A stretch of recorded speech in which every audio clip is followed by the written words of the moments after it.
Engagers, this is Professor Game, where we interview successful practitioners of games, gamification, and game thinking who bring us the best of their experiences to get ideas, insights, and inspiration to help us in the process of using games and gamification in our daily lives, for example, to learn what we are teaching. And I am Rob Alvarez. I work at Ironhack, teach at IE Business School University, and so much more, and host this podcast. If you have an extra second, please go ahead and subscribe for free to our email list at professorgame.com/subscribe. Hey Engagers, welcome back to another episode of the Professor Game podcast, and we are today with Josh. But Josh, before we take off, are you prepared to engage? Absolutely. And you have Josh with us today because he is a podcaster on the Josh Bolton Show. He had a bit of an interesting up and coming, and he had many odd jobs along the way to get him to where he is currently at. The main thing he enjoyed about his childhood was martial arts. He has a strategic mind, so thinking things like, how does the game work? How does he work the system? And the mindset of games for achievements and growth in general in life. So Josh, anything we're missing from that quick and sweet intro? No, that was perfect. Cool. So Josh, we always like to start understanding our guests a little bit better beyond an intro, a quick text that we could describe about them, and know a little bit more about what it is that you regularly do, you normally typically do. So what does it, maybe a regular day or a week? Like if we were Josh Bolton today, nowadays, what would that feel like? What would that look like? So for me, I currently work a night shift job. I was telling Rob earlier about that. And we're recording this at 2 a.m. And I'm constantly either sleeping during the day, but I run the show on the side. So from 6 a.m. my time till 1 p.m., I'm constantly contacting people, setting up stuff, building the website for mentorship. And then come 1 p.m., I take my medicine and go to sleep. So constant hustle and being tired. Wow. How many hours do you get of sleep? I shoot for 8. Good. That's at least a good standard. It didn't sound like you were getting to that point, but yeah, cool. Yeah, I shoot for 8, but there are times it's not consistent. It might be like 7.5. And what are you doing with your regular clients? I know you have a night shift job, but with your clients and the hustle that you're doing right now, what does that look like? Pretty much, it's a lot of Zoom calls with my clients. We strategize and figure things out. I actually just had one recently for a dinner, and he was trying to figure out why the marketing's not working. And so I just gave him a quick 5-minute spiel about how marketing actually works online. And then he just was like, oh my gosh, it's like a game. I'm like, literally, it is like a game. Absolutely is. So talking about games, Josh, we would like you to tell us a story of one time that you were using games, gamification, one of these strategies for something, and you wanted to go north. Things went south. You had an epic first attempt at learning or failure, as whatever you want to call it. We want to sort of be there with you. We want to take some of those lessons and understand, learn from that experience as you already did. Yeah, absolutely. So one of my favorite stories, it's not a complete crash and fail, but I was working for a security job for truck gate for a warehouse, and I'm a very chatty Cathy, even though I'm an introvert. And I was talking to all these different people, and I didn't know the main guy of the whole warehouse was this scrawny old man that looks like he's barely has $50 in his pocket, yet he's making $30K a month. And it was just one of those. Eventually, he comes up, he's like, "Josh, you're an observant person. Why is the warehouse suffering?" And I'm like, well, this one guy tatted up with his neck tattoo, his face tattoo, and full sleeves. I said, that guy over there literally was complaining that he would have rather gotten a car crash and stay home for 6 days to 6 months than come to work. So I'm like, the word morale has more power than what's actually going on here. And that's where then he chatted with me, went in office. He actually came out and said, okay, how do we fix this?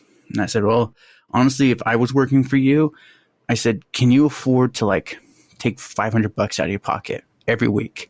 Yours, not the company, and just buy some gift cards for minimum wage workers. $100 is game changing kind of thing. And he's like, yeah. That's like 2 steak dinners. I'm like, wherever you go for 2 steak dinners, I want to try that place. So he did. For a month, he did it. He gave him very simple rules because he was having trouble with workplace injury. He said, no one gets hurt for this week. The top 5 players get $100 each. And then lo and behold, they started calling out each other. It literally became a contest in a game.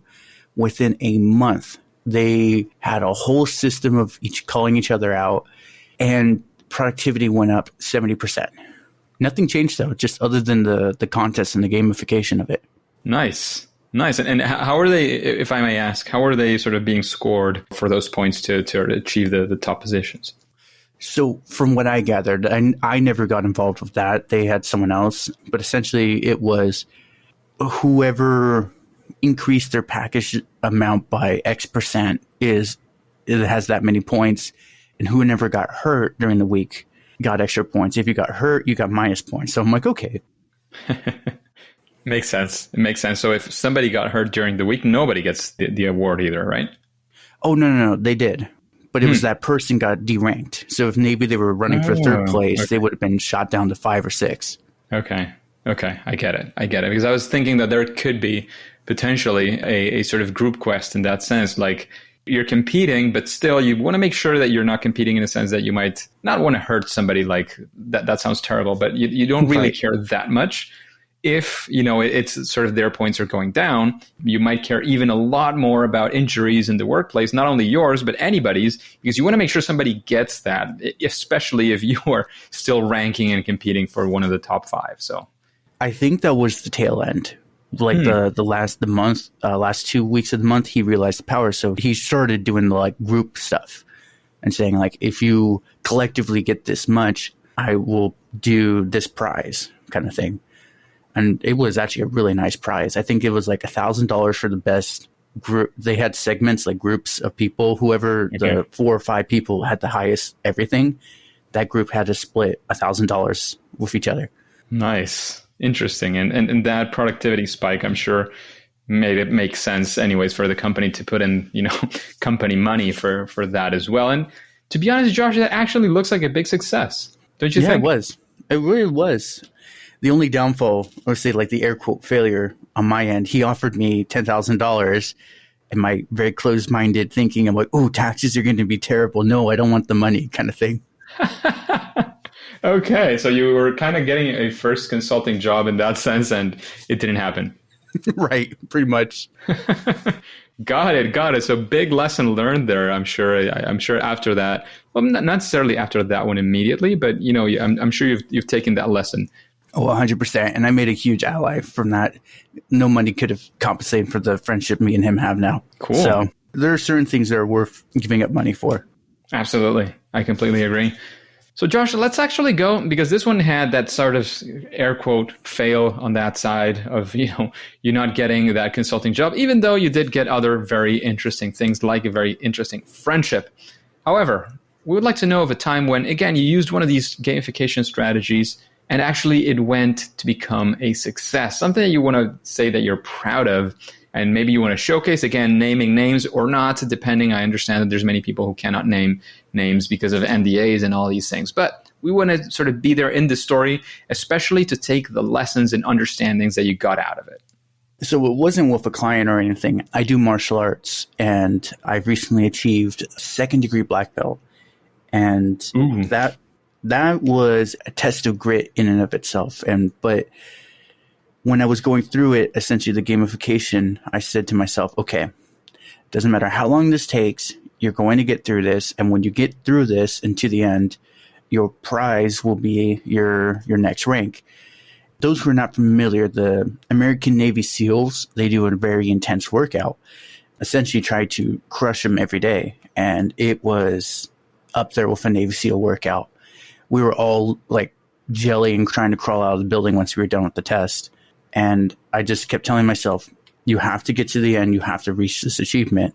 You've been in this game too long. You can't just quit now. And I did. It kind of flopped and almost failed at the end. But that was my proudest moment, is gritting through essentially 6 hours of true pain. 6 hours? Oh, my goodness. That is a lot. Yeah. What martial arts is that? So it's Kempo karate. It's how I explain it to people who are not familiar with the martial arts is imagine Cobra Kai, get in and get dirty, but taught by Mr. Miyagi. So it's like Daniel-san, if they want your wallet, give them wallet. If they want this, give them your phone. But if they want your life, you take their life, kind of thing. Interesting. In fact, there is a series about Cobra Kai now, I think. Mm-hmm. Like what happened after the happenings of I think it's on movie. Netflix. I haven't watched it, though. Me neither. I used to do karate when I was very, very young. I started like at 5 and it quit. Well, it ended my career like at 12 or something like that. I want to say maybe 11. But I was close to getting to black belt. I was probably a couple of years away from the initial, the baseline black belt. Mine was Ryobukai, I think was the name. Oh, okay. I'm familiar with that. Yeah. I got to meet one of the masters of that because the sensei of our dojo like invited him every now and then. A guy from Japan. He was like a top notch. I can't, for the best of me, I can't remember his name, but it's he was. Good. Yeah, he was apparently. I mean, I was very, very young, so I have no, and there was no internet as well. Right, you couldn't just so look him up. He could have just been a Japanese guy who they brought in and paid him to wear the clothes and say a couple of things, and we would never have known how good he was. I think he did a couple of demonstrations, but it's not like you could actually verify who he was back in the day.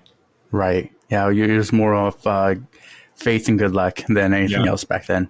Yeah, absolutely. I do have a lot of lessons learned. I was talking about this recently in karate. I was terrible, and I mean terrible at combat. I really didn't like to punch other people. Like it was something that was innate in me. I just didn't like to do that. I was better at the sort of doing the forms, or kata, I think is the name. So I was a lot better on that one. But once I was in a competition, like not a national or anything. It was just like the regular competitions that we had. And for once I was just about to win. Like we were tied, final point. And I literally punched the guy in the center of his chest. So that's like absolute point. But maybe I went a bit too far and punched him a little bit too hard. So the guy kind of went back and fell on his ass, basically. For whatever reason, I still can't explain it to this day. The guy fell down into his chest, and I said, okay, oh my goodness, for the first time I've won a combat in a competition. This is like the moment of my life. I wasn't getting any medals or anything. Like I was just winning a single combat. And the guy got the point. For whatever reason, I still can't explain it to this day. It was one of my childhood frustrations. He probably snuck in a punch or a kick that you couldn't see. And I hope. I really hope we'll go with that. We'll mend the remedy. He had mantis reflexes. He gave me a mental whip. Yes, absolutely. So yeah, that was an interesting one. I was a lot better in kata. I did get like a very mild recognition on that one, but I ended up having a bit too much of it. I think it was like 6 or 7 years. I was super young, and discipline comes harder. Yeah, especially at that age. Yeah. But I don't know. I'm not sure I would have done it differently nowadays because I was a bit burnt out, I think.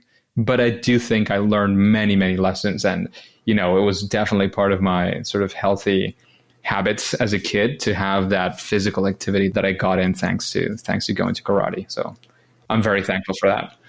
100%. Yeah, same here.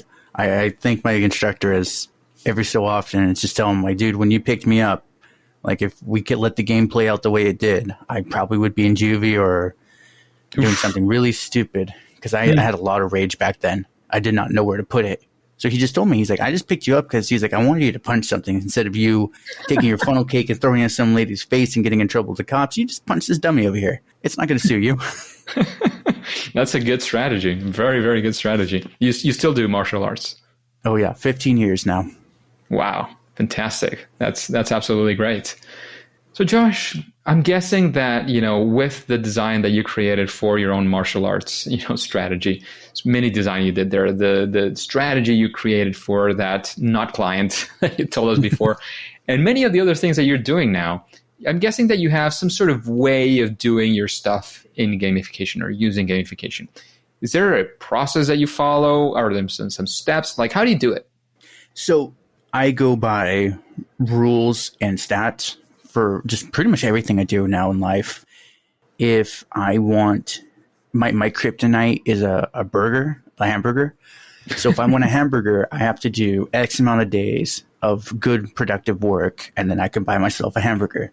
If I don't achieve it, I don't get the burger. And that's a lot of what I do now. Like I'm constantly testing the system for myself. So when I do my current work, I'm seeing how fast I can get things done. And it's gotten to the point I can do my whole job in 3 hours, but then it's like oh shoot, I still have to be here for another 4. So yeah, it's just constantly leveling up and testing the system, how fast, how efficient, the quality. And it's kind of what I do with, in general, teaching my clients and people, is like, you got to have like a gamer's mindset when you look at embarking on a business and advertising. Okay, I will buy 20 whatever, and I know only 5 are going to do well. So what are the 5, and how do I maybe make it 6 kind of thing?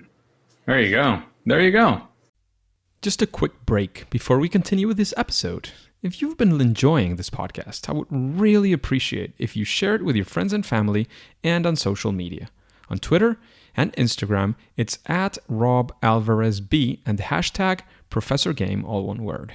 And in Facebook, you can find the Professor Game page. Thanks in advance for your engagement.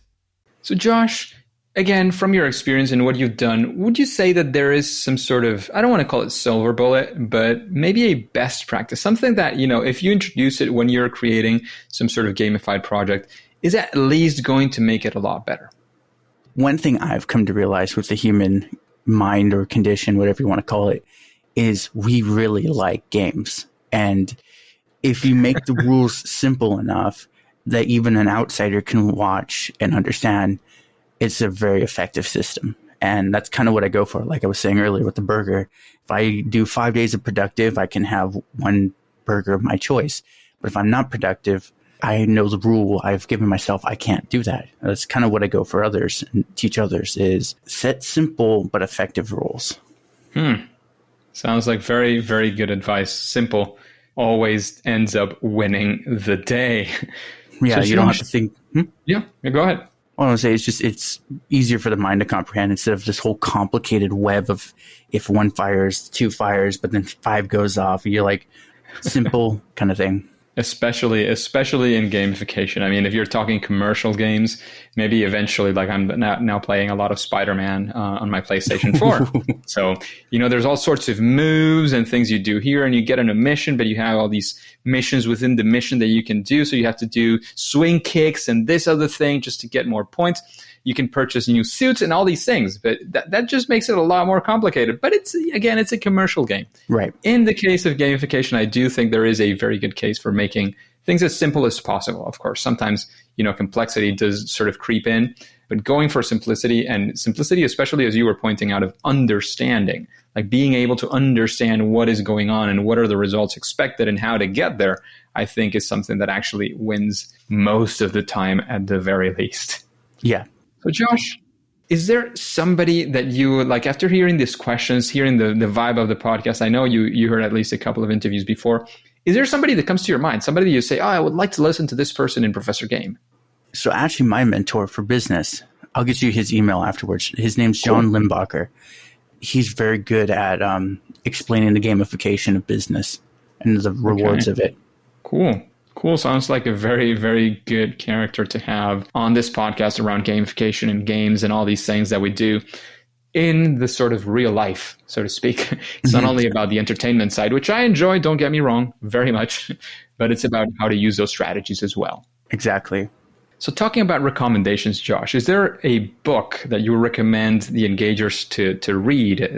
Again, think of these people as people who might be using game strategies, gamification for, again, something else. Book-wise, the only one that helped me And it could be a book related to the subject or not. So it's entirely up to you. It's a dense book. I'll put it this way. If you want to understand the mind and how the mind works and the rules of the game, I would recommend Thinking Fast and Slow. Kahneman, right? I believe so, yeah. I don't know. The book's not next to me. Yeah, I think that's the book. Very, very good book, engagers. Very recommended. as well. And talking about recommendations, we've talked about other people, other guests, other people's books. What would you say is your superpower? What is that thing that you do at least better than most other people, especially in the world of gamification? Observation and listening to what's going on. That's how I figured out the warehouse situation, is I just observed and listened. And apparently most don't do that. I innately have the stats, I guess, for that. Maybe it has to do, and I'm hypothesizing here, at the start you were saying that you're a bit of an introvert. Maybe it has to do with that. Probably. Yeah, I don't like small talk. I'm very blunt. It's like, how are you doing? I'm like, fine. Well, how are you? I'm just like, oh, well, why aren't you explaining about the birds or this or that? I was like, that's inefficient. Keep going.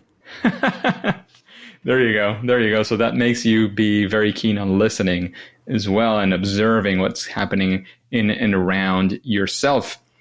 And talking about what's happening and what's going on in the world of games, what would you say is your favorite game?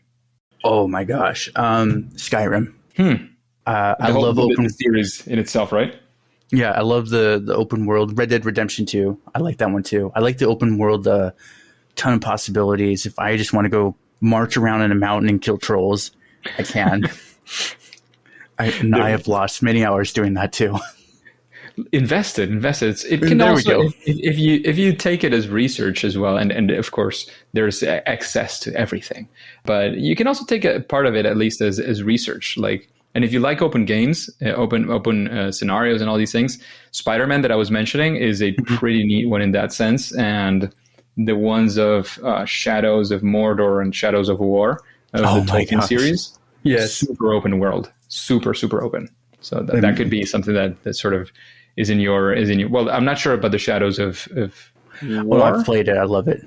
Yeah, but I'm not sure if Shadows of War. I have it. I started it, but I haven't gone sort of super deep. So I'm not sure if it's as open as Shadows of Mordor. Just like you do like anything. It's very similar to the Sid Meier's Civilization series. Okay. It's the top-down view, and then by the way, that was like my one game. It didn't matter what hand you gave me. I always won that game for the Sid Meier series. Very, very, very good games. For sure, it was a revolution in the sort of turn-based video games, for sure, and still continues to be. You know, they just launched 6, I think, Civilization 6. Something like that, yeah. I probably have to go find it on Steam. I'm sure it is lying around waiting for you, Josh. And talking about things that might be waiting for you, when we have some time in the podcast, we'd like to go for sort of these questions that come from the audience. And we get random questions. We sort of select them randomly and make them to guests like yourself. So the question, and I think it does make sense. I was sort of going through the randomizer and fell on this one, and I think it does make sense for you. And the question is quite simple, blunt, and straight to the point, as probably you like it as well. The question is gamification useful for marketing? And of course, I would add, just to make sure you don't say yes or no, why? It's actually probably the best tool to use for marketing, because you have to have multiple toggles, switches, whatever you want to call it, buttons you're pressing. And like I was mentioning earlier, you have to figure out which one's working. Then as the gamer, you delete the other 15 and you focus on those 5. Then you niche down on those 5 and see which one's going. You delete the other 2. You get to the point you have 2 or 3 that are just heavy hitters. And that's kind of what gamers do every time. They're like, oh, this action's inefficient in Call of Duty. I won't do that anymore. Certainly is a gamer thing to be optimizing for what you can achieve in the game. And if you put it that way, it could be a very good way to approach marketing as well. So Josh, thank you very much for, investing your time today with the Engagers, especially at 2 a.m. your time. I appreciate that you also have, the night job. So it's a Saturday, so you have a day off. So, well, it's already a Sunday for you as well as for me. So you kind of have that day off. So, but still, it's a very heavy hitting kind of thing at 2 a.m. Do you have any final piece of advice, any final words? Of course, tell us where we can find more about Josh before we take off. Keep focused on the achievement or the goal in life, what you're wanting. It sounds stereotypical, but grit down, focus on the goal. Do not pay any attention to all the noise and politics going on around you, and you will achieve what you want in the game, essentially. As far as contacting me, I have a great website, forums and everything. joshboltonshow.com. You can literally just say, hey, I heard you from the podcast. And fun fact, I have actually a contest going. I want to see if your guests can do this. If you tweet at me or tag me in Instagram, I don't care where you are in the world, I will send you a sticker of my I will actually make a sticker. I have a vinyl cutter and everything and mail it to you. So be sure to tag me with the screenshot of this podcast, and you pretty much got a sticker. Nice. See if that, yep. Nice. That is very, very nice. Thank you very much again, Josh. Very good words. Very good thing to, help keep the mind focused. You probably can be very well focused as well by somebody like Nir Eyal. I don't know if you've heard of his book. Lately, I've been mentioning him quite a bit. I'm not sure why. Indistractable. Okay. Have you heard of it? No. I guess it's in our book I'm going to have to listen to. Very, very interesting, especially on the principle of, as you were saying, sort of focusing on the right thing, going all in on that, then also having some recovery time. Like it's a very interesting concept and way of doing all of that. So thanks again, Josh. Thanks for being here with us today, for investing your time, for providing your experience, your knowledge with the engagers. However, at least for now and for today, it is time to say that it's game over. Hey, engagers, thank you for listening to the Professor Game podcast, and I hope you enjoyed this interview with Josh. And as you could see, we have these questions that we make every now and then, and if you would like to include yours, all you have to do is go to professorgame.com/question and ask that question. If you are selected, it'll come up in a future episode and you will get your answer. And before you go on to your next mission, before you click continue, remember to subscribe using your favorite podcast app and listen to the next episode of Professor Game. See you there.